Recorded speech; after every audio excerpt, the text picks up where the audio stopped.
awuliphathi eIPC iBhayibheli. It's because ngoba umthetho wakhona yini noma abantu abasonta khona ba decide ukwenza njalo. Ngathi umthetho kakhulu kababa. Oh. I-protocol ingendlela mhlawumbe yena ubaba umndisa afundiswe ngayo. And eIPC akuprofitwa.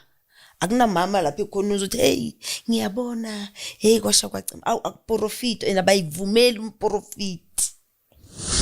So mangithi ubamba ama-stars abantu, ubamba your destiny, ubamba ubonke bakho siku-stagnant nje. Asishadi, asiqhubeki nangamakhere, kusho ukuthi ayikho into engathi iyaphila yenzeka. Mangithi destiny eyami ithathiwe is like iyatsheleka ukuthi abanye abantu baphumelele, wena uhlale kusho is like I'm serving. As long as I'm doing right, angithi angiyenzi lutho, ngiyenza right. Kodwa le ekumele ize kimi iya komunye umuntu. Uzo round uhlupheke usoko uye bazalwaneni bakubeka izandla bakudelive but akunani kusenzakalayo. Hey zimbi indaba